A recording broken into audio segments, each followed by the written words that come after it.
मराठा साम्राज्य YouTube channel में आप सभी का हार्दिक स्वागत है। आज हम इस वीडियो में राष्ट्रकूट मराठा वंश के बारे में जानकारी लेने वाले हैं। महाराष्ट्र का प्राचीन इतिहास भाग 5। क्षत्रिय मराठा राष्ट्रकूट राजवंश।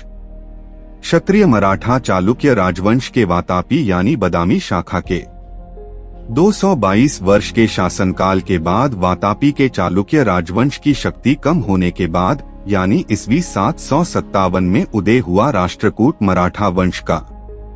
राष्ट्रकूट राजवंश का मूल पुरुष दंतीदुर्ग था। दंतीदुर्ग से पहले के राष्ट्रकूट राजा चालुक्य राजाओं के सामंत थे। राष्ट्रकूट राजवंश का मूल स्थान महाराष्ट्र का वेरुल क्षेत्र था, जो आज के महाराष्ट्र के छत्रपति संभाजी नगर जिले में स्थित है। राष्ट्रकूट राजा दंतीदुर्ग ने वातापी के चालुक्य वंश के आखिरी शासक कीर्तिवर्मन द्वितीय को पराभूत करके खुद को स्वतंत्र घोषित किया और महाराष्ट्र में राष्ट्रकूट राजवंश की स्थापना की। मराठा राष्ट्रकूट वंश का कार्यकाल ईस्वी 757 से ईस्वी 973 तक था, यानी कि लगभग 216 वर्षों तक राष्ट्रकूट राजाओं ने महाराष्ट्र, कर्नाटक और उसके आसपास के प्रदेशों पर शासन किया। राष्ट्रकूट साम्राज्य की राजधानी शुरुआत में मयूरखंडी थी, यानी कि आज के कर्नाटक राज्य के बसवकल्याण शहर के नजदीक महाराष्ट्र और कर्नाटक की सीमा पर अभी का मोरखंडी गांव।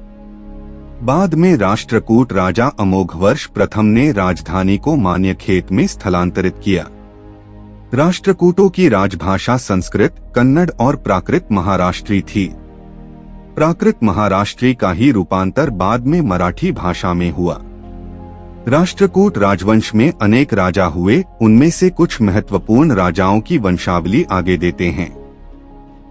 दंतीदुर्ग कृष्णराज प्रथम, गोविंद द्वितीय, ध्रुव अथवा धरावर्ष, गोविंद तृतीय, अमोघवर्ष, कृष्णराज द्वितीय, इंद्र तृतीय, अमोघवर्ष द्वितीय, गोविंद चतुर्थ, अमोघवर्ष तृतीय, कृष्णराज तृतीय, अमोघवर्ष चतुर्थ, कर्क द्वितीय।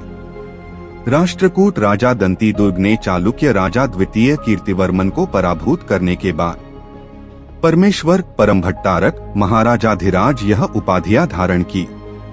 उसके बाद उसने उज्जैन को जीत लिया और उज्जैन विजय के बाद उज्जैन के महाकालेश्वर मंदिर में हिरण्यगर्भ और तुला पुरुषदान यह यज्ञ किए। उस समय गुर्जर प्रतिहार वंश का एक राजा दंतीदुर्ग ने द्वारपाल के रूप में खड़ा किया था। उज्जैन से वापस आने के बाद दंतीदुर्ग ने महाराष्ट्र के वेरुल में दशावतार मंदिर का निर्माण करवाया। दंतीदुर्ग के बाद उसको पुत्र नहीं था, इस वजह से उसका चाचा कृष्णराज प्रथम गद्दी पर आया। इसका महत्वपूर्ण कार्य यह है कि इसने जगप्रसिद्ध वेरुल के कैलाश मंदिर का निर्माण करवाया। यह कार्य उसने महाराष्ट्र के पैठण के कोकस नामक शिल्पकार से करवाया। उसके बाद उसका पुत्र गोविंद द्वितीय गद्दी पर आया। उसके बाद उसका पुत्र राजा ध्रुव अथवा धारावर्ष गद्दी पर आया।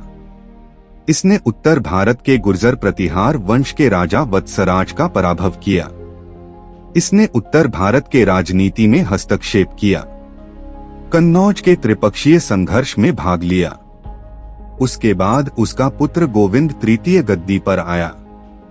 गोविंद तृतीय यह राष्ट्रकूट राजवंश का सबसे प्रतापी राजा हुआ।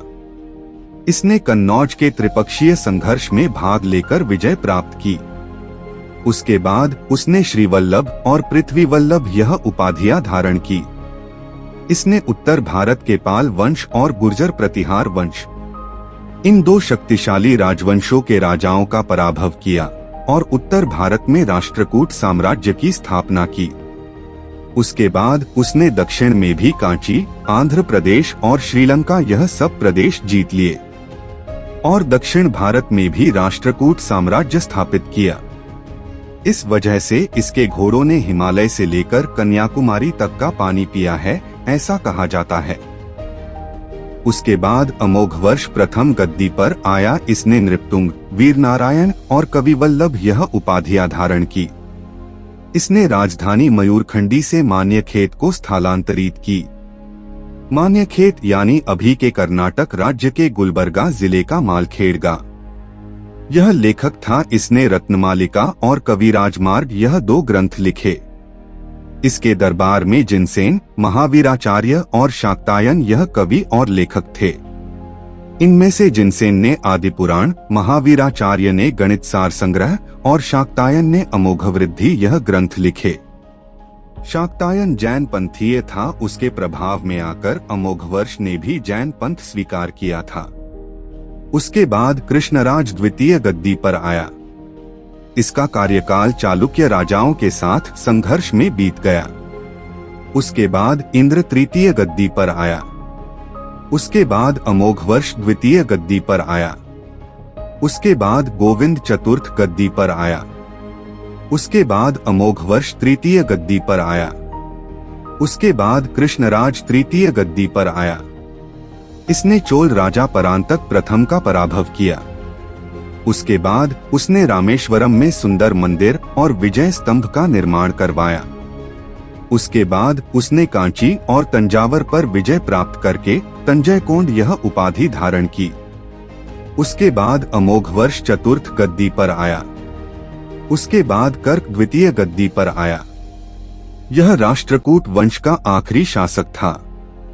इसको कल्याणी के चालुक्य वंश के राजा तैलप द्वितीय ने पराभूत किया। तो इस प्रकार महाराष्ट्र में राष्ट्रकूट मराठा राजवंश का अंत होकर कल्याणी के क्षत्रिय मराठा चालुक्य राजवंश का आरंभ हुआ। आज के क्षत्रिय मराठों के 96 कुल में से राठौड़, शंखपाल और आंग्रे कुल के लोग राष्ट्रकूटों के वंशज हैं। जानकारी अच्छी लगी हो तो चैनल को जरूर सब्सक्राइब करें और इस वीडियो को ज्यादा से ज्यादा शेयर करें। जय शिवराय, जय महाराष्ट्र।